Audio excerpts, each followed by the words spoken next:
आज की ये वीडियो क्लास 12th के बच्चों के लिए है और इस वीडियो में हम पढ़ने वाले हैं फिजिक्स का हम लोग करेंगे चैप्टर नंबर 1। और ये जो चैप्टर हम इसमें पहले लेसन जो है आपका वैद्युत आवेश तथा क्षेत्र, इसकी जो भी टॉपिक होगी, जो भी परीक्षा की दृष्टि से इम्पोर्टेंट टॉपिक होगी, उसको इस वीडियो में हम पूरा कवर करेंगे और वह हम उन्हीं क्वेश्चनों को टच करेंगे जो आपकी परीक्षा की दृष्टि से वेरी वेरी इंपॉर्टेंट हो। ठीक है, तो इसके लिए हमने यहाँ पर कुछ बहुविकल्पी प्रश्न लिख रखे हैं जो कि परीक्षा की दृष्टि में से बहुत ही इंपॉर्टेंट हैं और परीक्षा में अक्सर पूछे गए हैं। ठीक है, तो इसमें जो पहला विकल्प दिया गया है, कहा है कि इलेक्ट्रॉन के आवेश एवं संहति का अनुपात क्या होगा। और ये जो आप ये मत सोचिए कि आपके बहुविकल्पी प्रश्न ही तक ही रहेंगे, ये आपके तिलगुत्तरी प्रश्न भी बन सकते हैं। यह आपका बहुविकल्पी जो 1 नंबर में पूछा जाता है, अतिलघुत्तरी प्रश्न भी आपसे पूछे जाते हैं 1 नंबर के, वह इसको एक अतिलघुत्तरी प्रश्न भी बना सकता है और विकल्प के रूप में भी पूछा जा सकता है। और साथ ही जो इसके न्यूमेरिकल्स हैं वह आपके 1 नंबर में भी और आपसे 2 नंबर में भी पूछे जा सकते हैं। इसलिए अगर आपसे 2 नंबर में पूछा जाएगा, इसको आपको सॉल्व करना पड़ेगा। तो आप किस प्रकार से इसको सॉल्व करेंगे, तो देखिए कहा है कि इलेक्ट्रॉनों के आवेश एवं संहति का अनुपात क्या होगा। इलेक्ट्रॉन का आवेश आपको पता होना चाहिए 1.6×10⁻⁻19 कूलम होता है और संहति मतलब होता है द्रव्यमान, और एक इलेक्ट्रॉन का जो द्रव्यमान होता है वह होता है 9.1×10⁻31 किलोग्राम। ठीक है, हमको इन्हीं का अनुपात बताना है। चलिए पहला विकल्प में देखते हैं कि कौन सा यह सही होगा। तो देखिए पहले का इलेक्ट्रॉन का आवेश, तो इलेक्ट्रॉन का जो आपका आवेश होगा, इलेक्ट्रॉन का आवेश, ठीक है, तो आवेश Q बराबर आपका होता है 1.6 आवेश जो होता है 1.6×10⁻⁻19 कूलम होता है। ठीक है, और उसके बाद इलेक्ट्रॉन का द्रव्यमान, यानी इलेक्ट्रॉन का जो द्रव्यमान होगा वह द्रव्यमान इस प्रकार से आप लिखते हैं, मास ऑफ इलेक्ट्रॉन। इलेक्ट्रॉन का द्रव्यमान जो होता है वह होता है 9.1×10⁻31 किलोग्राम। ठीक है, अब इनका अनुपात का है तो पहले आवेश रखेंगे, फिर उसके बाद हम क्या रखेंगे, द्रव्यमान। तो पहले आपका यह आवेश हो गया, फिर द्रव्यमान, यानी आवेश बटा द्रव्यमान, तो इसका मान भी आवेश बटा द्रव्यमान हो जाएगा। ठीक है, अब इसको हमको सरल करना है, तो -31 को हम ऊपर लेके चले जाएंगे तो हो जाएगा 1.6×10⁻⁻19 क्या हो जाएगा 31, इसकी माइनस पावर प्लस हो जाएगी, बटा में क्या है 9.1, इसमें भी 1 अंक पे दशमलव है, इसमें भी 1 अंक पे दशमलव, दशमलव खत्म हो जाएगा। ठीक है, अब हम घात को जब सरल करेंगे तो -19 और +31 जो हम ऐड करेंगे, क्योंकि आधार बराबर घात जुड़ेंगी, तो -19 और 31 को जब हम सरल करेंगे तो आपको मिल जाएगा 16/91 गुणे, यहाँ से आ जाएगा 10⁻12। ठीक है, अगर आप 31 में से 19 घटा देंगे तो 12 आ जाएगा। अब आपको करना क्या, 91 में भाग करना पड़ेगा, या यहाँ से एक जीरो यहाँ बढ़ा दिए 160 हो जाएगा, 10⁻1 तो कम हो जाएगा, यानी यह हो जाएगा 10⁻11, यहाँ पे 160 हो जाएगा। ठीक है, अब 91 में चलिए 91 से 160 में करते हैं भाग, तो भाग 1 बार जाएगी 51 बार में, तो यहाँ पे हो जाएगा कितना 9 और यहाँ पे हो जाएगा 5, अब यहाँ से घटाएंगे कितना आ जाएगा 6, 69 आ जाएगा। अब यहाँ पे हम दशमलव लगा के 0 बढ़ा सकते हैं, तो 9×7=63, लगभग 7 बार भाग जाएगी, तो 9×7=7 और 9×7=63 हो जाएगा। यहाँ घटा देंगे तो 3 आएगा, फिर यहाँ हो जाएगा 8 में से 3 घटाएंगे तो 5 आ जाएगा। ठीक है, तो यानी 1.7, तो देखिए इसमें 1.7 कहाँ आ रहा है, पहले वाले में आ रहा है, यानी 1.77×10⁻11, यहाँ पे भी देखिए 10⁻11 है कूलम प्रति किलोग्राम। इसका मतलब जो आपका विकल्प नंबर 1 है वह क्या है, सही है। यह आपसे विकल्प भी पूछा जा सकता है, इसको आपके अतिलघुत्तरी प्रश्न में भी पूछ सकता है, इसके आपके 2 नंबर वाले क्वेश्चन में भी पूछ सकता है। ठीक है, जब 2 नंबर वाले क्वेश्चन पूछेगा तो आपको इस प्रकार से सरल करके दिखाना रहेगा। ठीक है, अक्सर यह विकल्प में ही पूछता है अक्सर। चलिए अब इसके बाद हम दूसरा वाला देखेंगे कि दूसरे वाले में क्या कहा है आपसे, कहा है वैद्युतशीलता एप्सिलॉन 0 का SI मात्रक। यह बहुत ही इंपॉर्टेंट है और इसको अक्सर कई बार परीक्षा में पूछा गया है। ठीक है, तो देखिए वैद्युतशीलता एप्सिलॉन जीरो का एसआई मात्रक हम किस प्रकार से निकालेंगे। ठीक है, तो आप जानते हैं कि बल F बराबर होता है 1/4 एप्सिलॉन जीरो गुणे Q1 Q2 अपान R स्क्वायर, यही होता है। आपको एप्सिलॉन जीरो इसी का मान चाहिए, तो हम बाकी इसको हम क्या करेंगे, सबको पक्षांतर कर देंगे। तो यह R स्क्वायर आएगा तो यहाँ गुणा हो जाएगा, Q1 Q2 बटा में, यहाँ भी आके इसका क्या हो जाएगा, बटा में, ऊपर जाके बटा में हो जाएगा, यानी हो जाएगा F गुणे R स्क्वायर बटा Q1 Q2 बराबर 1/4 एप्सिलॉन जीरो। अब हमको क्या करना है, एप्सिलॉन जीरो को हम ऊपर करेंगे, क्योंकि हमको एप्सिलॉन जीरो का मान निकालना है। तो हम एप्सिलॉन जीरो को ऊपर करेंगे तो यह भी ऊपर हो जाएगा और यह कहाँ आ जाएगा, नीचे आ जाएगा। तो इस प्रकार से होगा कि 4 एप्सिलॉन जीरो बराबर, जब इसको ऊपर लेके जाएंगे तो ये भी ऊपर चला जाएगा, तो जाएगा Q1 Q2 अपान F गुणे R स्क्वायर।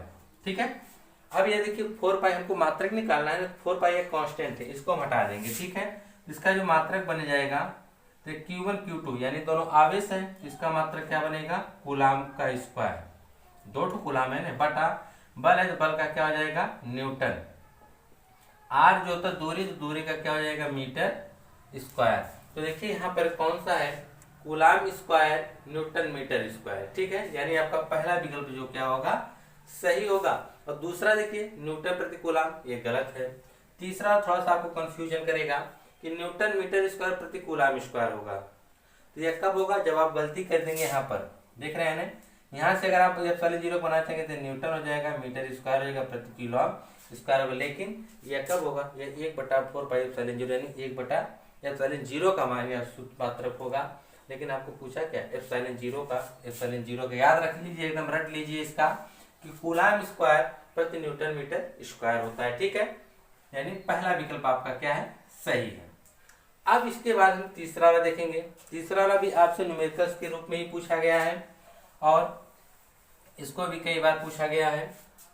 तो आप देखना चाहेंगे कि इसमें कहा है कि +1 माइक्रोकूलाम तथा +4 माइक्रोकूलाम के दो आवेश एक दूसरे से कुछ दूरी पर y में स्थित हैं, उन पे लगने वाले बलों का अनुपात बताना है।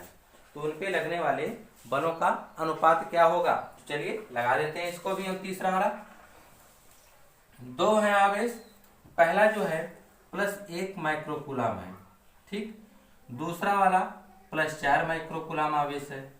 वह दोनों एक दूसरे से मान लेते हैं कि x दूरी पर या r दूरी पर रखे गए हैं। ठीक है, अब बताना है कि इनके बीच जो लगने वाला बल है वह कितना है, यानी उनके बलों के बीच अनुपात। जैसे यह वाला इस पे बल लगाएगा और यह वाला इस पे बल लगाएगा, कह सकते हैं, यानी यह A और इसको हम कह सकते हैं B, यानी A के द्वारा B पे बल लग रहा है। ठीक है, अब B के द्वारा A पर बल लग रहा है, तो उन्हीं दोनों बलों का अनुपात बताना है।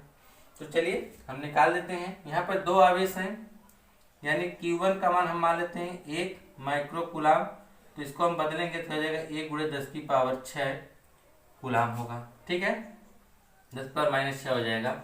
अब इसका जब हम करेंगे Q2 का, तो Q2 का भी वही होगा, 4 माइक्रोकूलाम है, इसको भी करेंगे 4 × 10⁻6 कूलाम, क्योंकि माइक्रो जब हटाएंगे 10⁻6 से क्या हो जाएगा, गुणा हो जाएगा। ठीक है, तो यह हो गया। अब बल का सूत्र आप लोग जानते ही हैं।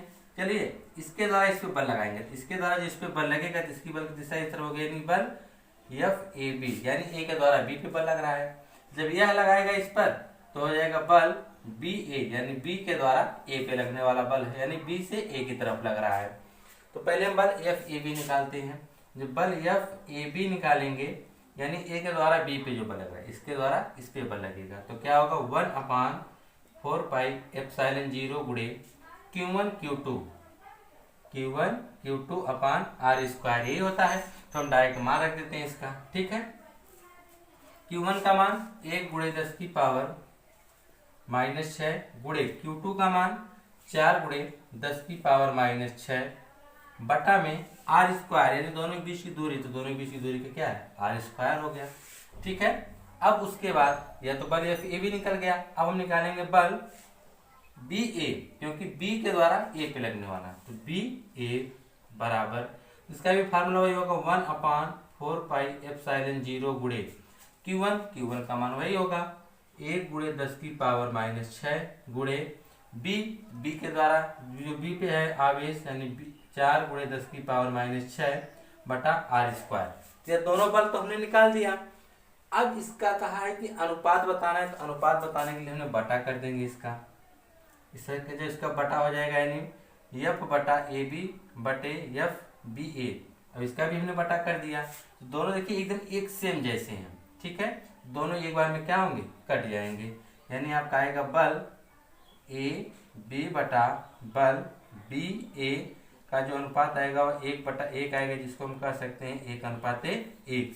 यानी जितना A इस पे बल लगाएगा B पर, B वाला भी A पर बल लगाएगा। दोनों बलों का जो अनुपात होगा वह समान होगा, इसलिए उनके जो बलों का अनुपात निकल का है कितना है 1:1, यानी विकल्प नंबर 3। अब इसके बाद आपका जो चौथा क्वेश्चन है, चौथा क्वेश्चन वेरी इंपॉर्टेंट है, इसको देख लीजिए किस प्रकार से लगेगा आपका। यह कहा है कि 8 कूलाम ऋण आवेश में उपस्थित इलेक्ट्रॉनों की संख्या, यह जो आपका चौथा है, कहा है कि 8 कूलाम ऋण आवेश में, यानी जो आपको Q का मान दे दिया है, Q का मान दे दिया है 8 कूलाम, ठीक है।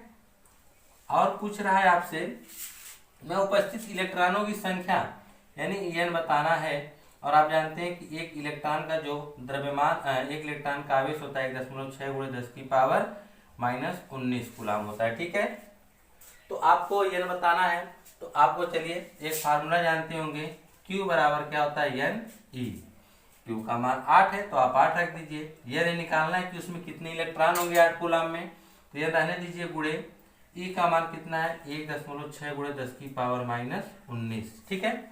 और आप जानते हैं कि जब कोई चीज एक दूसरे इधर से जब इधर आएगी तो इसकी घात प्लस हो जाएगी और क्या हो जाएगा बटा में हो जाएगा। यानी यह कह सकते हैं इस प्रकार से कि हमको n का मान निकालना है, इस टोटल को पक्षांतर करेंगे टोटल इधर के बटा में हो जाएगा। तो n बराबर आपका हो जाएगा 8 बटे, यह बटा में आ जाएगा 1.6 गुणे 10 की पावर -19। तो -19 को ऊपर कर दीजिए, जब ऊपर करेंगे तो यह हो जाएगा 8 गुणे 10 की पावर 19 बटा में 1.6। इसका हम दशमलव हटाएंगे, यहाँ पे हम 0 बढ़ा देंगे और 16×5 = 80।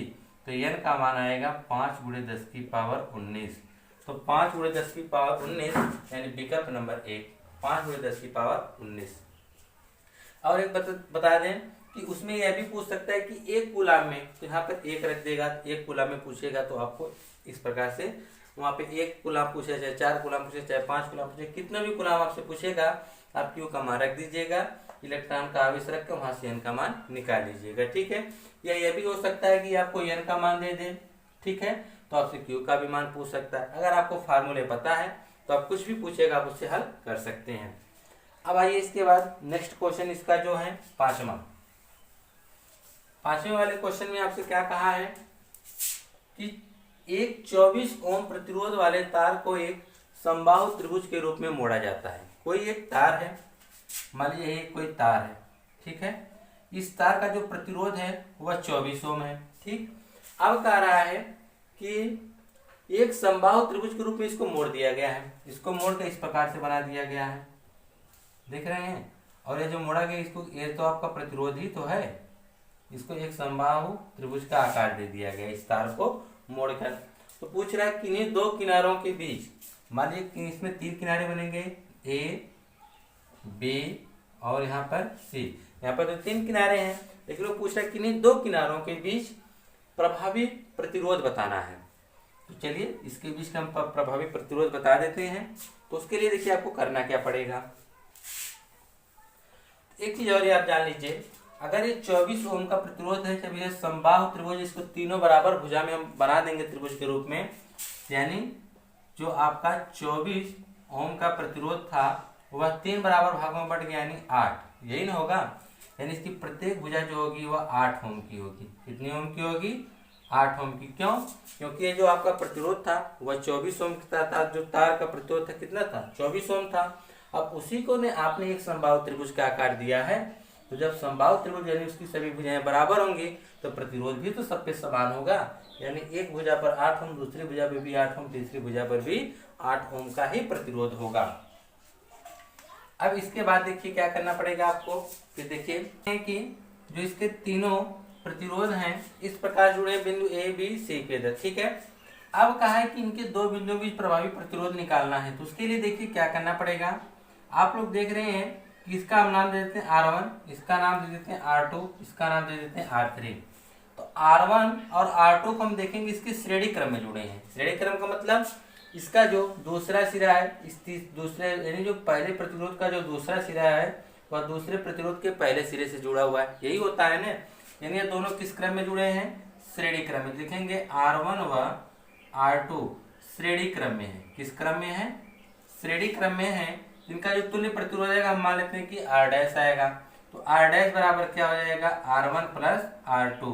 तो R1 का मान 8, R2 का भी मान 8, तो 8 प्लस 8 बराबर 16 ओम आएगा। कौन सा, इन दोनों का प्रतिरोध। अब इन दोनों को जब हम जोड़ देंगे तो एक प्रतिरोध हो जाएगा, यानी इसका एक सिरा ए के साथ, इसका दूसरा सिरा बी के साथ, यानी यह दोनों समांतर क्रम में आ जाएंगे।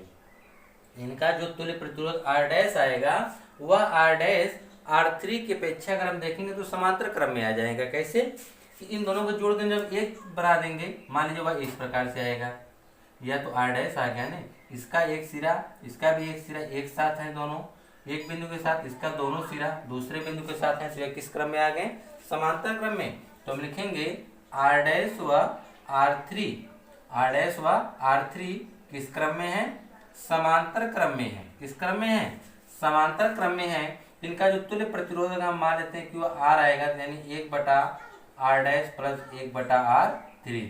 तो 1/R बराबर 1/R डैश का मान कितना है 16 प्लस R3 का मान कितना है 8। तो इसका एलसीएम जो भी आएगा वह कितना आएगा 16 आएगा।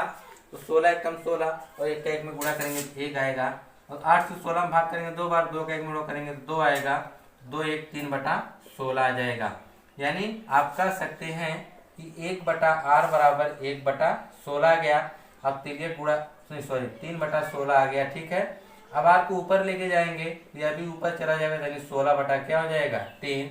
यानी दोनों बिंदुओं के बीच जो प्रभावी प्रतिरोध होगा वह 16/3 होगा, यानी विकल्प नंबर 4। यानी विकल्प आपका चौथा सही है कि 16/3 ओम आएगा, ठीक।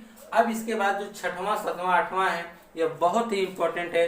इन तीनों में आप अंतर समझते रहिएगा और इसको आप ध्यान पूर्वक लगाइएगा, क्योंकि इन तीनों चारों में से अक्सर परीक्षा में आपसे पूछे जाएंगे, यह याद रखिएगा, ठीक है। ये जो आपके 9 विकल्प दिख रहे हैं बहुत ही इंपॉर्टेंट हैं और ये सब के सब परीक्षा में पूछे गए हैं और अक्सर इन्हीं में से रिपीट करके कोई न कोई जरूर आपसे पूछ देता है, अतिलघुत्तरीय के रूप में या से आपसे बहुविकल्पीय के रूप में।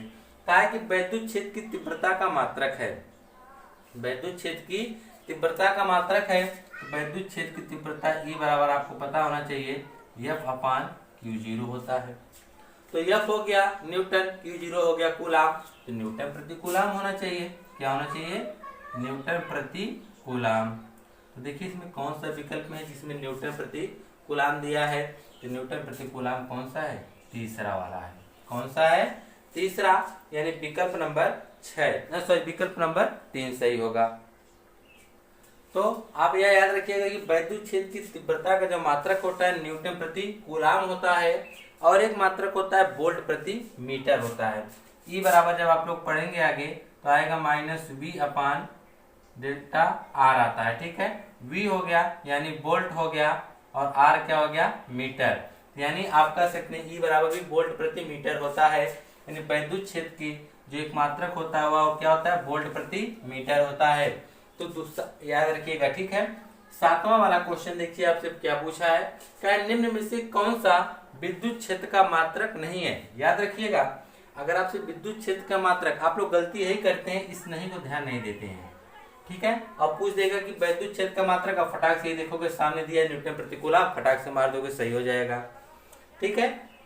लेकिन याद करिए कि आपको विकल्प को पूरा ध्यान पूर्वक देखना है। अगर उसमें नहीं कहा है तो इसका मतलब कोई ऐसा इनमें से विकल्प होगा जो वैद्युत क्षेत्र का मात्रक नहीं होगा। जरा उसको ढूंढते हैं। तो पहला दिया न्यूटन प्रति कूलाम, ये आपके वैद्युत क्षेत्र का मात्रक है। दूसरा वाला भी देखिए वोल्ट प्रति मीटर, ये भी वैद्युत क्षेत्र का मात्रक है। अभी हमने बताया कि E बराबर -ΔV/ΔR होता है। अब बात आती है तीसरा वाला, देखिए यही है जूल प्रति कूलम। या जूल प्रति कूलम आपका विभव का मात्रक है, ना कि वैद्युत क्षेत्र का मात्रक है। यानी विकल्प कौन सा सही होगा? तीसरा। यही जो विकल्प है वह वैद्युत क्षेत्र का मात्रक नहीं है, इसका जो है किसका मात्रक है? वैद्युत विभव का मात्रक है। ठीक है, V बराबर W/Q, समझ रहे हैं कि नहीं? इसका मात्रक है। ठीक है, अब बात आती है 8वें विकल्प की कि वैद्युत फ्लक्स का मात्रक बताइए।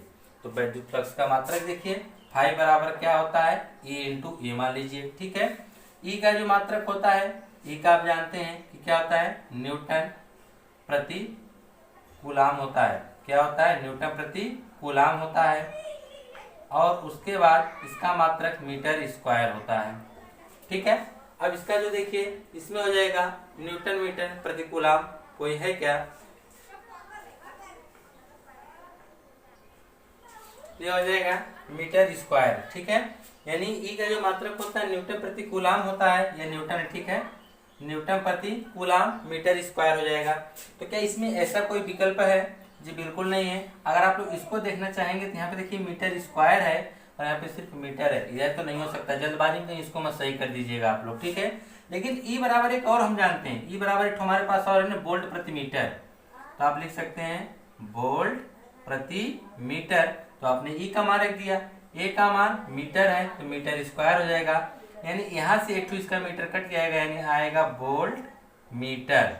यानी 8वें का जो विकल्प दूसरा सही होगा वोल्ट मीटर। बल्कि सबको रट डालिएगा कि वैद्युत फ्लक्स का मात्रक क्या होता है? वोल्ट मीटर होता है, या आप कह सकते हैं न्यूटन। अगर यहाँ पे मीटर स्क्वायर होना चाहिए, न्यूटन मीटर स्क्वायर प्रति कूलाम होता है। ठीक है, इस बात को आप ध्यान दीजिएगा। अब आते हैं ये बात 9वां कि 9वां जो आपका वैद्युत फ्लक्स E में P वाले द्विध्रुव पर लगने वाला बल आघूर्ण बताना है। बल आघूर्ण टाउ का, तो आप टाउ का फार्मूला याद रखिएगा। बल आघूर्ण टाउ बराबर आपका होता है P इंटू E। क्या होता है? P इंटू E होता है। यानी आपका विकल्प नंबर दूसरा सही होगा। ठीक है, यानी P क्रॉस यानी vector P cross vector E होता है। ठीक है, इस प्रकार से आप P इंटू E कहेंगे तो आपका ये होगा, गलत हो जाएगा। लेकिन आप क्या बोलेंगे? P यानी vector P cross vector E होगा। यह किसका होता है? टाउ का। ठीक है, यानी इसमें से आपका यह दूसरा विकल्प सही होगा। तो इस प्रकार से ये आपके बहुविकल्पीय प्रश्न थे। अब हम इसके आगे आपको बताने जा रहे हैं और जी इसके इम्पोर्टेंट और लॉन्ग क्वेश्चन होंगे, अब उसके हम लोग फोकस करेंगे। ठीक है, तो अभी आपने बहुविकल्पीय प्रश्नों को देखा था, अब हम देखेंगे इसके लॉन्ग टाइप के क्वेश्चन। इसमें जो आपके 2 नंबर में पूछे जाते हैं प्रश्न हैं, उसके अभी हम एक दो हेडिंगें बता देंगे। इस चैप्टर में ज़्यादा इंपॉर्टेंट नहीं है। ज़्यादा इंपॉर्टेंट इसमें आपका यह है, ये आपसे 3 नंबर में अक्सर पूछे जाते हैं क्वेश्चन है। ठीक है, तो इसमें देखिए क्या करना है, यह आप लोग पढ़े भी होंगे और इसको पूरी तरह अच्छे से तैयार कर लीजिए कि अच्छी स्थिति में वैद्युत क्षेत्र की तीव्रता क्या होती है। तो पहले हम यह जानेंगे कि अच्छी स्थिति होती क्या है। अच्छी स्थिति का मतलब जो हमारा द्विध्रुव हो। द्विध्रुव क्या होता है? यानी इसमें ऐसा आप कह सकते हैं ऐसा निकाय जिसमें 2 आवेश, दोनों विपरीत आवेश एक दूसरे से अल्प दूरी पर रखे हों, ऐसे निकाय को हम लोग क्या कहते हैं? वैद्युत द्विध्रुव कहते हैं। अब इस वैद्युत द्विध्रुव की ही अनुदिश रेखा में, इसी वैद्युत द्विध्रुव की अनुदिश रेखा का मतलब इसी के सीध में कोई बिंदु इस द्विध्रुव से, कोई इसके जो मध्य बिंदु से इस्तेमाल r दूरी पर कोई बिंदु आपने P लिया है। यह बिंदु P जो आप ले रहे हैं इसी द्विध्रुव के अनुदिश ले रहे हैं। द्विध्रुव के क्या ले रहे हैं? अनुदिश, या उसी के समांतर या उसी की रेखा में आप ले रहे हैं। उसी को हम लोग क्या कहते हैं? अच्छी स्थिति। अगर इसी वैद्युत द्विध्रुव के ठीक लंबवत अगर आप इसके ऊपर लेंगे बिंदु P, वह आपकी निरक्षीय स्थिति कहलाएगी। तो आप यहाँ पे अच्छी स्थिति पढ़ रहे हैं, तो हम लोग अच्छी स्थिति के ऊपर चर्चा करेंगे कि यह जो आपका वैद्युत द्विध्रुव है इसी की अच्छी, इसी के समांतर जो बिंदु P है उसी को हम लोग क्या कहेंगे? यह अच्छी स्थिति में है। इसी बिंदु P पे आपको वैद्युत क्षेत्र की तीव्रता ज्ञात करनी है। तो आप यह देखिए इसमें कहा क्या गया, पहले इसको पढ़ लीजिए। आपको ये देखने में लग रहा होगा कि इतना सारा मैटर है, हम लोग कैसे याद करेंगे। बस आप लोग सिर्फ यह चित्र को देखिए, बाकी सब कुछ एकदम स्टेप बाय स्टेप ऑटोमेटिक होते चला जाएगा। अगर आप इस चित्र को समझ गए तो आपका यह पूरा का पूरा डेरिवेशन आपको तैयार मिल जाएगा। इसमें कुछ ज़्यादा रिपीट करने की आवश्यकता नहीं है, ज़्यादा इसमें रटने की। तो देखिए यह आपका एक कोई वैद्युत द्विध्रुव है, ठीक है। वैद्युत द्विध्रुव आपका ए बी है, जिसके एक सिरे पर प्लस क्यू आवेश, दूसरे सिरे पर माइनस क्यू आवेश रखा गया है, ठीक। और इन दोनों का जो मध्य बिंदु O है, जब मध्य बिंदु O होगा यानी जो ए बी है इसके बीच की जो दूरी स्मॉल 2l होती है, तो मध्य बिंदु से यह स्मॉल l दोनों को जोड़ देंगे, स्मॉल क्या हो जाएगा 2l हो जाएगा। यह आपका वैद्युत द्विध्रुव हो गया, ठीक है। अब इसी से कुछ दूरी पर बिंदु P लिया गया है। अगर हम देखें तो मध्य बिंदु से स्मॉल r दूरी पर है, तो इसके मध्य बिंदु से स्मॉल r दूरी पर बिंदु एक प्रेक्षण बिंदु P लिया गया, जहाँ पे आपको वैद्युत क्षेत्र की तीव्रता ज्ञात करनी है। अब हम देखेंगे कि जो आपके दो आवेश हैं, इन आवेशों के द्वारा बिंदु P पर कितना वैद्युत क्षेत्र उत्पन्न हो रहा है। तो उसके लिए आप देखिए यहाँ पर पहला आवेश है पहला आवेश है प्लस Q। अब इससे इस पे कितना वैद्युत क्षेत्र उत्पन्न हो रहा है उसको निकाला जाएगा भी। बिंदु P के द्वारा इस पे कितना वैद्युत क्षेत्र उत्पन्न हो रहा है उसको भी हम लोग निकालेंगे। लेकिन ये सब कुछ डिपेंड करता है दूरियों के ऊपर। इसकी दूरी कितना है, ए से P की दूरी, टोटल दूरी देखिए, यह जो आपका बिंदु P रखा गया है वह O से जो P है उसके बीच की दूरी स्मॉल r है। जो मध्य बिंदु से जो आपका प्रेक्षण बिंदु P है उसकी दूरी कितना है, स्मॉल r है। तो B से कितनी दूरी होगी, यहाँ से यहाँ तक तो r है, लेकिन आप जानते हैं कि O से B के बीच की दूरी स्मॉल l है। तो यहाँ से यहाँ तक r, यहाँ से यहाँ तक r और यहाँ से यहाँ तक l, तो टोटल B से P की दूरी क्या होगी, r प्लस l हो जाएगा। यानी बिंदु B यानी माइनस Q आवेश से बिंदु P की जो दूरी है वह r प्लस l मीटर होगी, ठीक। अब उसी तरह से हम देखेंगे बिंदु A से P की दूरी कितना होगी। आप जानते हैं कि P से O के बीच की दूरी स्मॉल r है, और A के बीच की दूरी जो है O से A के बीच की दूरी जो कितना है l है। हमको यह दूरी चाहिए ना। अगर आपको टोटल दूरी पता है, इतनी दूरी काट के हम निकाल देंगे तो यह दूरी हमको मिल जाएगी कि नहीं मिल जाएगी। तो वही कहा गया कि यहाँ से यहाँ तक दूरी r है, r में से हमने l को घटा दिया, तो जो बची हुई दूरी आएगी r माइनस l होगा, वह A से P के बीच की दूरी होगी, ठीक है।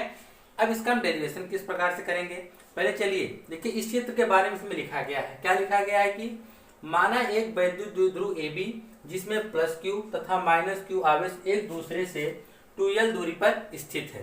तो यहाँ पे देखिए यह जो इसके बीच की दूरी है वह 2l है, ठीक है ना।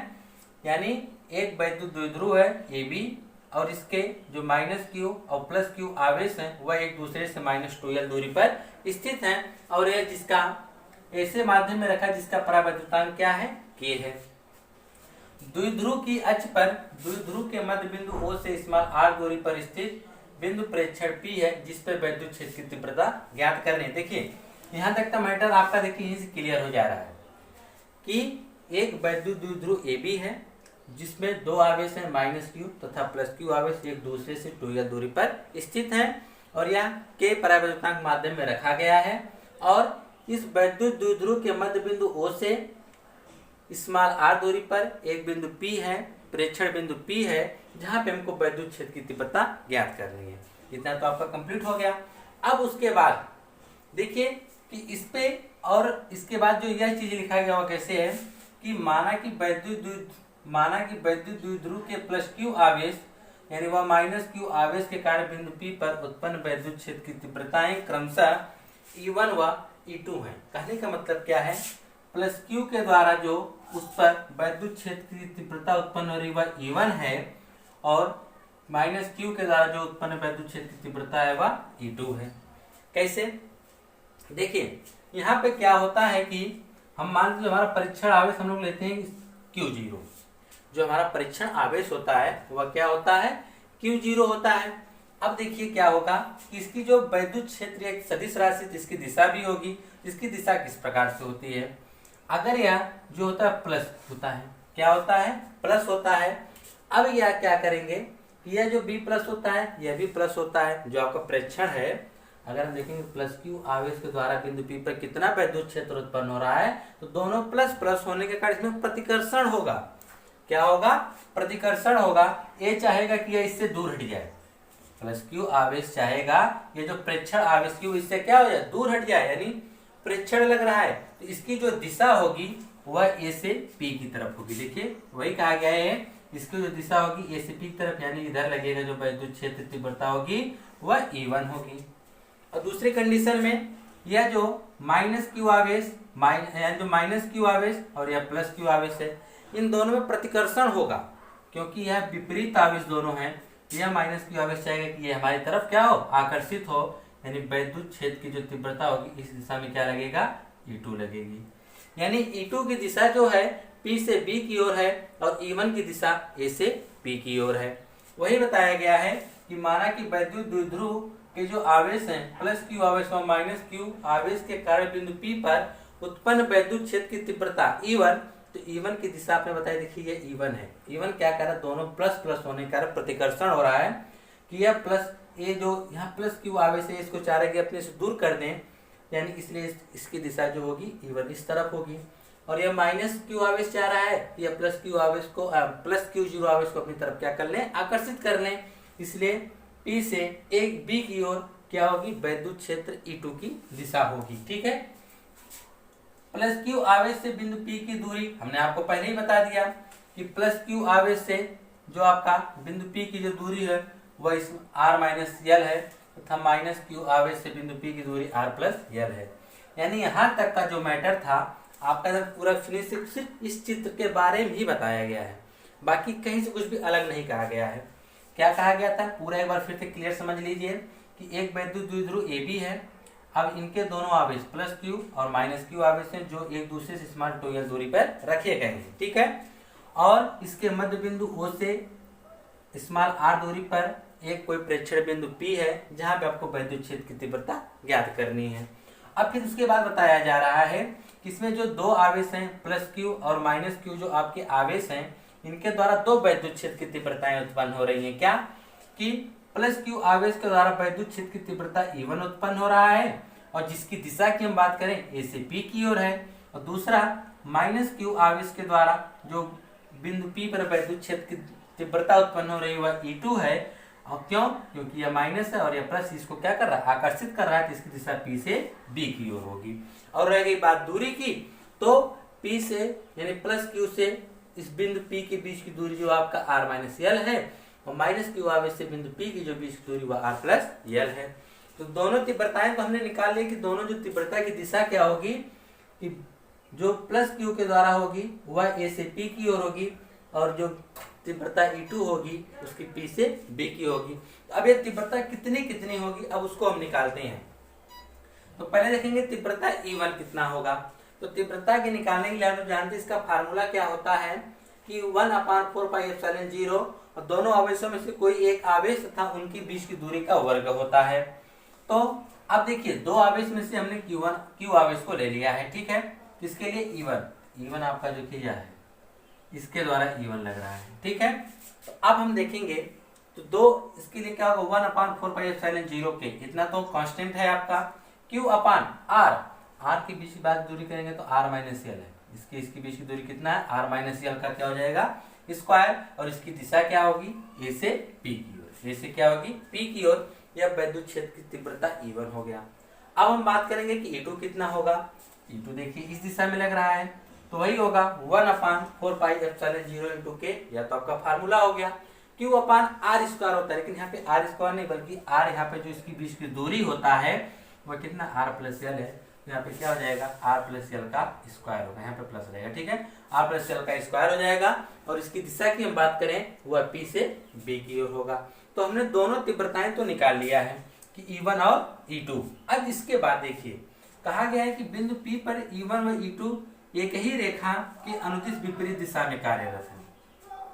यह जो E1 है और यह जो आपका E2 है वह एक ही रेखा में कार्यरत, लेकिन विपरीत दिशा में है, क्योंकि E1 की दिशा उस तरफ है और E1 की दिशा E2 की दिशा इस तरफ, दोनों एक दूसरे के क्या है, विपरीत हैं। अतः बिंदु P पर जो परिणामी तीव्रता E जो होगा, जो बिंदु P पर जो परिणामी तीव्रता क्या आएगा, E आएगा, इन दोनों तीव्रताओं के अंतर के बराबर होगा। यानी कहने का मतलब क्या, इस पे दो तीव्रताएं उत्पन्न हो रही बिंदु P पर।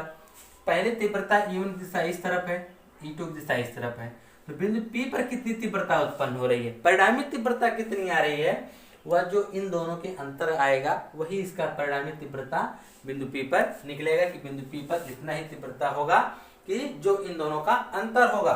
तो वही कहा गया है कि इन दोनों तीव्रताओं के अंतर के बराबर होगी, तब परिणामी जो तीव्रता आएगा, जो इन दोनों के अंतर के बाद जो परिणामी तीव्रता आएगा, जो E की दिशा E1 की दिशा में होगी।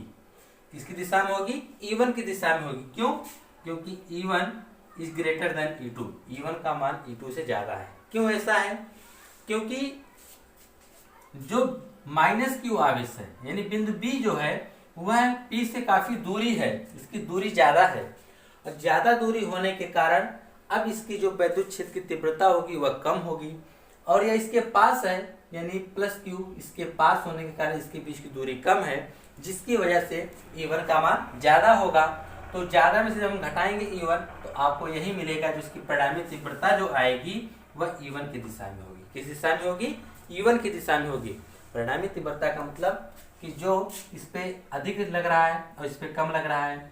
अब क्या होगा कि इसमें जब हम घटाएंगे तो इसकी जो परिणामी तीव्रता आएगी तो जो वह किस दिशा में आएगी? E1, यानी इस दिशा में आएगी। क्यों? क्योंकि E1 का मान ज्यादा है। क्यों ज्यादा है? क्योंकि बीच की दूरी कम है। तो आपने इस चीज को देख लिया, दोनों तीव्रता को हमने निकाल लिया कि तीव्रता कितनी कितनी लग रही है, और दोनों तीव्रता जो आप देख रहे हैं E1 व E2 एक ही रेखा में कार्यरत हैं, लेकिन वह एक दूसरे के क्या हैं? विपरीत हैं। अतः इनका जो परिणामी तीव्रता होगा उनके अंतर के बराबर होगा, और जो इनका परिणामी तीव्रता आएगा वह E1 के दिशा में होगा, क्योंकि E1 का मान E2 से ज्यादा है। कैसे ज्यादा है?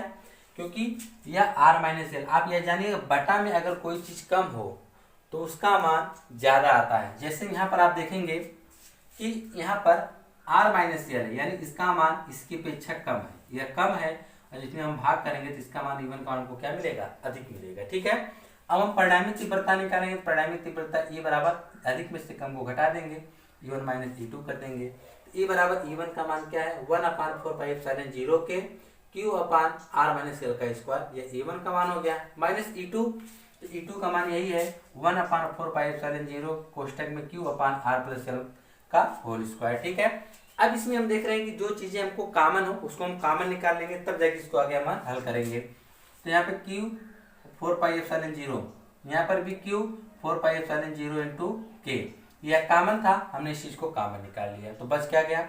यहाँ से हमने Q को निकाल लिया तो बचा क्या? 1/R माइनस L का स्क्वायर, 1/4πε0 के हमने कॉमन निकाल लिया, और Q भी कॉमन निकाले तो बचा क्या? 1/R प्लस L का स्क्वायर बच गया। ठीक है, जब इसको अब हम हल करेंगे तो किस प्रकार से इसको हम हल करेंगे? तो देखिए, इसको हल करने के लिए अब इस चीज को हल करना है। देखिए यहाँ पे हम आपको बता देते हैं, इसको हम मिटा देते हैं, इसके आप शॉर्ट स्क्रीन निकाल लीजिएगा। ठीक है, अब इसके आगे हम इसको यहाँ पे मिटा के बता देते हैं आपको यह कैसे होगा है। तो अब आप देखिए यहाँ पे आपका है कोष्टक में 1/R माइनस L का square minus 1/R plus L का स्क्वायर। ठीक है, अब देखिए इसका हम एलसीएम लेंगे, तो एलसीएम आपका आ जाएगा R माइनस L, ठीक, और इसका क्या होगा? स्क्वायर R प्लस L का स्क्वायर। ठीक है, अब इसका अब क्या होगा? फिर ये गुणा हो जाएगा, इसका इसमें गुणा होगा, इसके इसमें गुणा होगा, क्या हो जाएगा? R प्लस L का स्क्वायर माइनस ये हो जाएगा R माइनस L का स्क्वायर। ठीक है, अब ये देखिए इन दोनों को माइनस है, तो हम इन दोनों को माइनस को स्क्वायर है, इन दोनों के स्क्वायर इस प्रकार से लिख सकते हैं, एक साथ इसका स्क्वायर लिख सकते हैं। ठीक है, कोष्टक लगा के बाहर लिख सकते हैं। अब इसके बाद देखिए कैसे हुआ है। इसके बाद जो चीजें हैं यही सब चीजें आप लोग को कंफ्यूज कर देती है, डायरेक्ट कैसे मान आ जा रहा है। ठीक है, अब हम उस चीजों को बता देते हैं। यह R प्लस यानी A प्लस B का स्क्वायर तोड़ दीजिए, A square plus B square plus 2AB यानी 2RL, ये हो गया। फिर ये माइनस जब आता तो हम कोष्टक में हल करेंगे, तो यह हो जाएगा A square plus B square लेना L स्क्वायर हो जाएगा माइनस 2AB यानी 2RL बटा में एक कोष्टक में प्लस बी, दूसरे कोष्टक में माइनस बी। क्या होता है फार्मूला?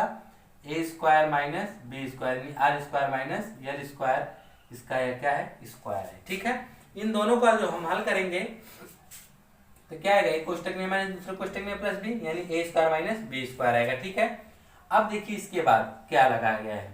अब हम माइनस को अंदर भेज देंगे, तो R square plus L square plus 2RL अब माइनस अंदर गया तो minus R square minus L square, यह माइनस स्क्वायर जाएगा प्लस हो जाएगा प्लस 2 RL हो जाएगा, और बटा में क्या है R square minus L square का whole square, R square plus में आर स्क्वायर माइनस में कट गया, एल स्क्वायर प्लस में एल स्क्वायर माइनस में कट गया, तो बचा क्या, बच गया 2 2 4 RL बटा कोष्टक में R square minus L square. तो वही चीज देखिए यहाँ पर आया है, इनको हमने जब हल किया तो 4 RL कोष्टक में R square minus L square का स्क्वायर। ठीक है, अब इस 4 को भी हमने क्या किया, ब्रेक कर दिया, तोड़ दिया।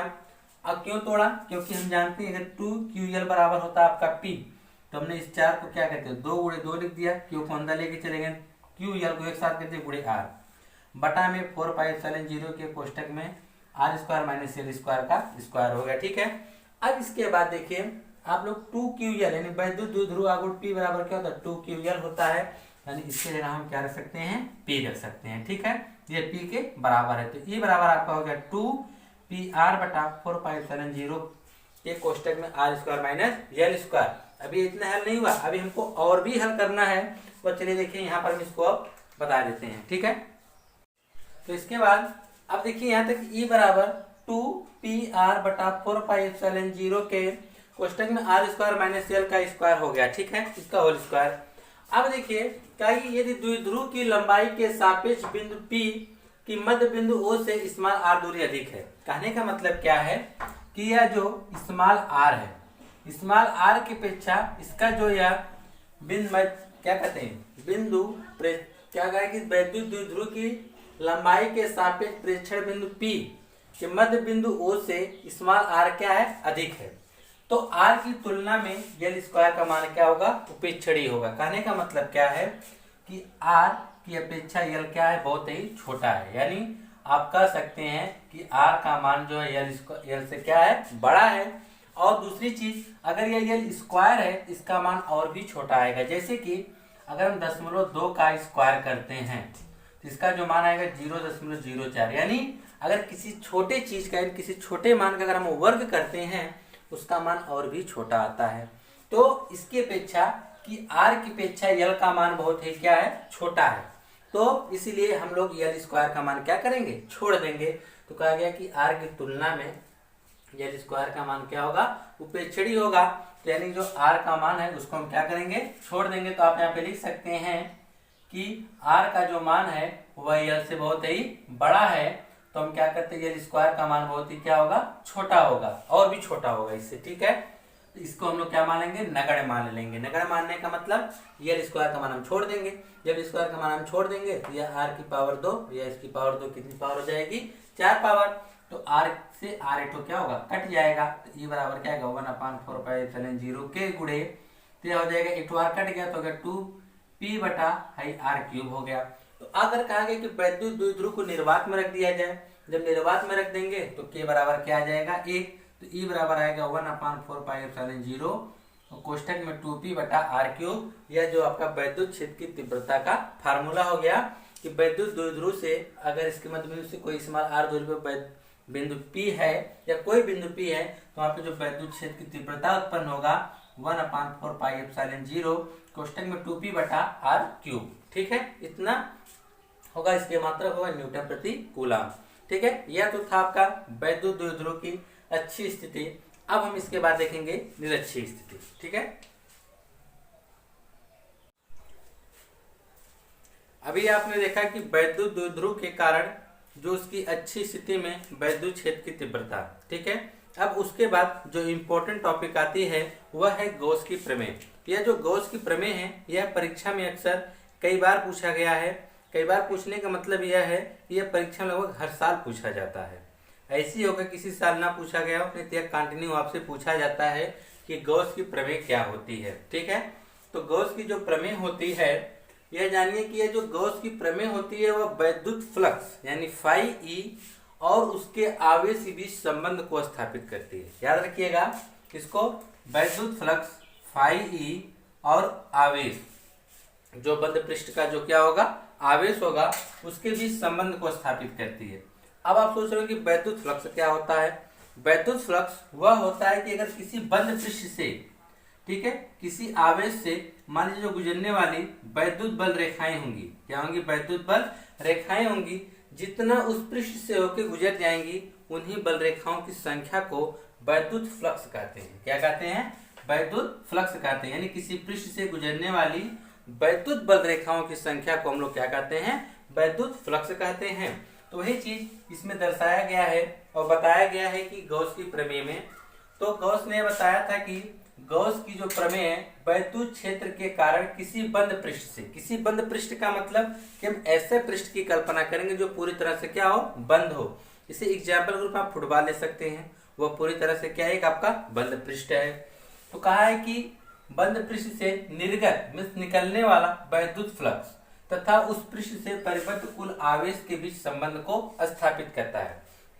यानी आप इसे अपने भाषा में कह सकते हैं कि जो गॉस की प्रमेय होती है वह किसी बंद पृष्ठ से गुजरने वाले वैद्युत फ्लक्स तथा उस पृष्ठ से परिबद्ध जो कुल आवेश होता है उसके बीच संबंध को स्थापित करता है गॉस की प्रमेय। ठीक है, अब इसके बाद इसके अनुसार का मतलब इसको हम परिभाषित किस प्रकार से करेंगे। एक परिभाषित के रूप में देखिए कि किसी वैद्युत क्षेत्र में स्थित बंद पृष्ठ से निर्गत संपूर्ण वैद्युत फ्लक्स का जो मान होगा उस पृष्ठ द्वारा परिबद्ध कुल आवेश का 1/ε0 गुना होता है। कहने का मतलब क्या है कि यदि वैद्युत क्षेत्र में स्थित कोई बंद पृष्ठ है, अगर उसमें से जो निकलने वाला वैद्युत फ्लक्स का मान होगा वह उस पृष्ठ के आवेश का 1/ε0 गुना होगा। ठीक है, अब यहाँ तक तो यह हो गया गॉस की प्रमेय की, आप कह सकते हैं एक प्रकार से परिभाषा। तो φE बराबर जो होगा वह वैद्युत क्षेत्र की तीव्रता गुणे क्षेत्रफल हो जाएगा, या इसे हम कह सकते हैं जो इसके अनुसार कथन के अनुसार क्या होगा, आवेश का 1/ε0 का है ना, आवेश का 1/ε0 गुना होता है, तो आवेश का 1/ε0 गुना भी हम कह सकते हैं, जहाँ ε0 होता है वायु या निर्यात की विद्युतशीलता। ठीक है, यहाँ तक तो आप देख ही गए हैं। अब यहाँ तक आप सोच रहे हैं कुछ समझ में न आया हो तो इसे आप अपनी भाषा में भी लिख सकते हैं, रटने की कोई जरूरत नहीं है। आप किस प्रकार से लिखेंगे, सीधे सी बात कहेंगे, गॉस की जब प्रमेय आपसे पूछा जाए तो गॉस का नियम पूछा जाए तो आप किस प्रकार से बताएंगे, कहेंगे जो गॉस का नियम है वह किसी वैद्युत क्षेत्र में स्थित किसी पृष्ठ से जो निकलने वाला वैद्युत फ्लक्स होता है, वैद्युत फ्लक्स तो हम लोग को बता ही दिए हैं कि किसी बंद पृष्ठ से गुजरने वाले वैद्युत बल रेखाओं की संख्या को हम क्या कहते हैं, वैद्युत फ्लक्स कहते हैं। तो आप यही कहेंगे किसी बंद पृष्ठ से गुजरने वाला वैद्युत फ्लक्स तथा उस बंद पृष्ठ के जो परिबद्ध जो आवेश होगा उसी के बीच संबंध को स्थापित करता है। यह तो हो गया उसके बीच संबंध कि किसके किसके बीच संबंध बताता है गॉस का नियम। अब इसकी परिभाषा आप किस प्रकार से देंगे, तो इसकी परिभाषा के लिए आप कहेंगे कि वैद्युत क्षेत्र में स्थित बंद पृष्ठ से, वैद्युत क्षेत्र में स्थित किसी बंद पृष्ठ से जो उसका वैद्युत फ्लक्स होगा, यानी उस बंद पृष्ठ से निकलने वाला जो वैद्युत फ्लक्स होगा, यानी वैद्युत फ्लक्स क्या, φE, जो निकलने वाला वैद्युत फ्लक्स φE होगा, उस पृष्ठ से परिबद्ध जो आवेश होगा उस आवेश का 1/ε0 गुना होगा। क्या होगा, उस आवेश का 1/ε0 गुना होगा। अब सीधी सी बात कर सकते हैं कि वैद्युत क्षेत्र में स्थित किसी बंद पृष्ठ से निकलने वाला जो वैद्युत फ्लक्स होगा वह उस पृष्ठ से परिबद्ध जो आवेश Q और उससे जो उसका आवेश Q होगा वह 1/ε0 गुना के क्या होगा, बराबर होगा क्या, वैद्युत फ्लक्स। जो वैद्युत फ्लक्स का मान आएगा φE वह उस पृष्ठ के आवेश का 1/ε0 गुना होगा। उसी चीज को बताया गया है कि अब आप जानते हैं कि वैद्युत फ्लक्स φE बराबर क्या होता है, तीव्रता गुणे क्षेत्रफल, या जिसने पृष्ठ से गुजर रहा है। ठीक है, अब यह तो हो गया φE बराबर E इंटू dA। ठीक है, ये तो पहले फार्मूला है, इसी के बराबर आपको आ जाएगा Q/ε0। ठीक है, अब यह आया कहां से है, ठीक है, अब इसी की हम उत्पत्ति करेंगे। तो इसकी उत्पत्ति में देखिए क्या कहा गया है। ठीक है, जरा इसको ध्यानपूर्वक समझिएगा, यहाँ तक तो समझते हैं, आप अपनी भाषा में लिख सकते हैं। अब उसके बाद भी देखिए आप किस प्रकार से लिखेंगे। कहा गया कि माना कोई बिंदु आवेश प्लस Q किसी बंद पृष्ठ A के अंदर किसी बिंदु O पर स्थित है। माना पृष्ठ A पर कोई बिंदु P है जिसकी O से दूरी जो R है। बिंदु P के चारों ओर एक अल्पांश क्षेत्रफल dA है जिसका संगत क्षेत्रफल सदिश वेक्टर dA है। कहने का मतलब क्या है, इस चित्र को आपको ध्यानपूर्वक समझना पड़ेगा। अगर इस चित्र को आप समझ गए तो ये सब लाइनें आपको याद हो जाएंगी। इसमें कुछ नहीं, जो भी चीजें सिर्फ इसी चित्र के बारे में ये सब लिखा गया है। जैसे कि मान लेते हैं कोई बंद पृष्ठ ए है, ठीक। अब इसी बंद पृष्ठ के अंदर कोई बिंदु क्या है, ओ है। अब इसी बिंदु ओ पर एक कोई आवेश रखा गया है, मान लीजिए प्लस क्यू आवेश रखा गया है, ठीक। इसी पृष्ठ पर, यह जो आपका पृष्ठ देख रहे हैं ना, इसी पृष्ठ पर हम कोई एक बिंदु पी ले लेते हैं, ठीक। और जो वह पी बिंदु है, वो पी जो बिंदु से और ओ के बीच की जो दूरी है वो स्मॉल क्या है, आर है। जब हम बिंदु पी लेते हैं, अब यह जो वैद्युत फ्लक्स हम लिए हैं यहाँ पे जो आवेश रखा गया है, यहाँ से वैद्युत बल रेखाएं क्या होंगी, बाहर की तरफ निकलेंगी। जब बाहर की तरफ निकलेंगी तो पूरे पृष्ठ से इस तरफ फैल के निकलेंगी। जब बाहर क्यों निकलेंगी, जो भी जितनी वैद्युत बल रेखाएं गुजर जाएंगी वही हमारा वैद्युत फ्लक्स कहलाएगा। लेकिन वो कैसे हम पता करेंगे कि इस पूरे पृष्ठ से कितनी वैद्युत बल रेखाएं गुजर रही हैं, तो उसके लिए आप क्या करते हैं, जो बिंदु पी लिए हैं आप वहीं पर एक छोटा सा क्षेत्रफल निकाल लेते हैं, ठीक है। एक अल्पांश क्षेत्रफल लेते हैं जिसे हम लोग व्यक्त करते हैं डीए से। किससे व्यक्त करते हैं, डीए से। तो वही कहा गया है कि बिंदु पी के चारों ओर एक अल्पांश क्षेत्रफल हमने क्या लिया है, वेक्टर ऑफ डी, क्योंकि वह क्षेत्रफल सदिश राशि होती है, इसलिए आप इसको वेक्टर डीए से भी आप प्रदर्शित कर सकते हैं। तो वेक्टर हमने डीए लिया, जहां पर हम बहुत ही सूक्ष्म क्षेत्रफल लेते हैं। जैसे क्षेत्रफल तो हम ए लेते हैं, ये तो हमारा पूरा क्षेत्रफल हो जाएगा। हमने छोटा क्षेत्रफल है, इसलिए यहाँ पे क्या लगा देते हैं, डी लगा देते हैं, ठीक है। ये आपने एक छोटा सा क्षेत्रफल ले लिया है, ठीक। अब हम देखेंगे कि इस छोटे से क्षेत्रफल से कितनी वैद्युत बल रेखाएं बाहर की तरफ जा रही हैं। जो वैद्युत बल रेखाओं की संख्या होगी वही तुम्हारा वैद्युत फ्लक्स होगा। अब देखा गया कि अब देखिए ये जो छोटा सा आपने क्षेत्रफल लिया है यहाँ पर, या इससे कितनी वैद्युत बल रेखाएं बाहर की ओर जा सकती है। तो अब यह जो बिंदु P है और O के बीच की दूरी स्मॉल r है। अब हम यहाँ देखेंगे कि जो यहाँ से वैद्युत बल रेखाएं निकलेंगी वह सीधे निकलेंगी, समझ रहे कि नहीं। जो वैद्युत क्षेत्र की दिशा होगी क्या होगी, सीधे इस दिशा में होगी। अब बात आती है कि इसकी जो क्षेत्रफल सदिश क्या होता है। क्षेत्रफल सदिश का होता है, जो भी हम क्षेत्रफल लेते हैं उसका वो ठीक लंबवत दिशा में होती है। कैसी दिशा में होती है, लंबवत बाहर की दिशा में होती है। तो वैद्युत बल रेखाएं देखिए बाहर क्यों निकल रही है, तो क्षेत्रफल सदिश भी बाहर की ओर होगा। यानी ये क्षेत्रफल देखिए टर्निंग पर ऐसे घूम रहा है ना, तो इसके जो क्षेत्रफल की जो दिशा होगी इसके लंबवत ठीक क्या होगी, इस दिशा में होगी। ये आपका क्या है, क्षेत्रफल सदिश है, जिसको डीए कहेंगे। अगर हम देखें तो डीए और क्षेत्रफल, डीए और तीव्रता ई के बीच जो बनने वाला कोण होगा क्या है, थीटा है। बनने वाला कोण क्या है, थीटा है। ध्यानपूर्वक समझिएगा कि जो वैद्युत क्षेत्र की दिशा होगी वो क्या होगी, सीधे बाहर क्यों निकल जाएगी, ये हो जाएगा, ठीक है। अब यह जो पृष्ठ आपने लिया है, क्योंकि यह जो पृष्ठ एक सदिश राशि है तो इसकी भी कोई दिशा होनी चाहिए। जब यह सदिश राशि है तो इसकी जो हम दिशा की बात करें, यह पृष्ठ की ठीक क्या होती है, लंबवत है। जब इसके लंबवत निकालेंगे तो इस दिशा में जाएगा, ठीक है। क्योंकि पृष्ठ क्या है, ऐसे टर्निंग पर है। ये नहीं कि आप इसको सीधे दिखा देंगे, नहीं, इसकी जो दिशा होगी ठीक क्या होगी, इसके लंबवत बाहर की ओर होगी, ठीक है। और इनके बीच जो बनने वाला कोण होगा वह क्या होगा, थीटा कोण होगा। अब वही कहा गया है कि इतना चीज आप चित्र के बारे में लिख सकते हैं। क्या लिख सकते हैं, सीधी सी बात कहेंगे कि कोई बंद पृष्ठ ए है, ठीक, जिसके अंदर कोई बिंदु ओ हमने लिया है और उस बिंदु ओ पर हमने कोई प्लस क्यू आवेश रख दिया गया है, ठीक है। अब इस ओ से इसके पृष्ठ पर कोई बिंदु पी लिया गया है और ओ से पी की जो दूरी है वो स्मॉल आर है। अब हम क्या करेंगे, यहाँ से निकालनी है हमको कि वैद्युत क्षेत्र की तीव्रता कितनी होगी। उसके लिए हम क्या करेंगे, बिंदु पी पर एक अल्पांश क्षेत्रफल लेंगे, जिस क्षेत्रफल को हम लोग क्या कहेंगे, डीए क्षेत्रफल हमने लिया है। अब इसमें जो इसका जो क्षेत्रफल होगा, इस क्षेत्रफल का जो दिशा होगी वो वेक्टर डीए से व्यक्त करेंगे, और यहाँ से गुजरने वाला वैद्युत फ्लक्स होगा उसकी दिशा क्या होगी, इस तरह से सीधे होगी, ठीक है। अब इसके बाद देखिए, अब हम कहेंगे कि बिंदु ओ पर रखे बिंदु आवेश प्लस क्यू के कारण बिंदु पी पर वैद्युत क्षेत्र की तीव्रता। कहने का मतलब क्या है कि बिंदु ओ पर रखे जो आवेश है, या जो बिंदु ओ पर रखा है जो यह क्या है, आवेश है, इसके द्वारा बिंदु पी पर कितनी वैद्युत क्षेत्र की तीव्रता उत्पन्न होगी। यह आवेश जो है इस पर कितनी तीव्रता उत्पन्न करेगा, बिंदु पी पर कितनी तीव्रता उत्पन्न करेगा। तो तीव्रता का जो फार्मूला होता है E बराबर 1/4πε0 गुणे Q अपान R स्क्वायर। यानी यह जो आपका आवेश हो जाएगा और यह दूरी, यानी हो जाएगा 1/4πε0 गुणे Q अपान R स्क्वायर। यह तो आपका हो गया समीकरण नंबर 1। अब इसके बाद देखिए, आपने तो वैद्युत क्षेत्र की तीव्रता तो उत्पन्न कर बता दिया कि यहाँ पे कितनी वैद्युत क्षेत्र की तीव्रता उत्पन्न हो रही है। लेकिन अब हम देखेंगे कि यहाँ से कितनी वैद्युत बल रेखाएं गुजर रही है, वैद्युत फ्लक्स का मान कितना होगा। तो वैद्युत फ्लक्स फाई ई बराबर हम लोग जानते हैं, यही कहा गया है कि यदि वैद्युत क्षेत्र की तीव्रता ई तथा क्षेत्रफल सदिश डी ए हो के बीच का जो कोण होगा वह थीटा होगा। वही बताया गया है कि वैद्युत क्षेत्र की तीव्रता ई और क्षेत्रफल सदिश डी ए के बीच का जो कोण होगा वह क्या होगा, थीटा होगा।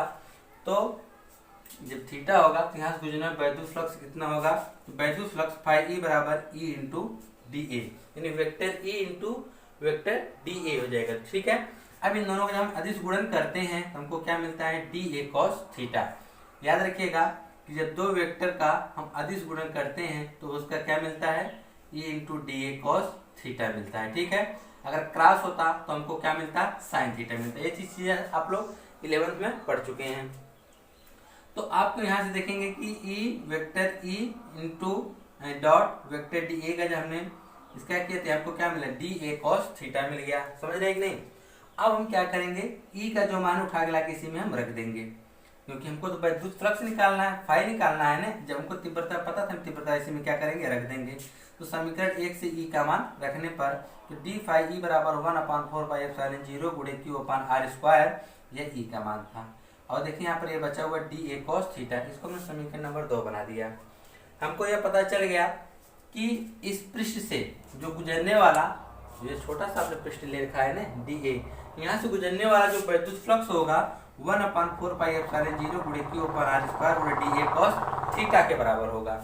अब इसमें कुछ और चीजें बताया गया है। क्या बताया जा रहा है, यदि अल्पांश क्षेत्रफल डी ए, जो हमने छोटा सा क्षेत्रफल लिया वो क्या है, डी ए के द्वारा बिंदु ओ पर अंतरित घन कोण जो बिंदु ओ पर, जैसे कि ये हमने बताया कि इसका आकार एक फुटबॉल के जैसा आप समझ सकते हैं। ठीक है, अगर यह जो आपने पृष्ठ यहाँ पर लिया है, देख रहे हैं कि नहीं, इसके द्वारा यह जो केंद्र है, यानी मान लीजिए बिंदु ओ है, समझ रहे हैं कि नहीं, इस बिंदु ओ पर एक कोण अंतरित करेगा, उस कोण को हम कहेंगे घन कोण। कहने का मतलब क्या है, जैसे आप देखते हैं ना कि यह शंकु देखेंगे ना, जैसे उस शंकु के आकार का होता है, इसके केंद्र पर वो गोल सा बनता है। ठीक है ना, ये गोल सा ऐसे, यानी ऊपर से ऐसे आता है तो नीचे क्या हो जाता है, पतला टाइप से हो जाता है।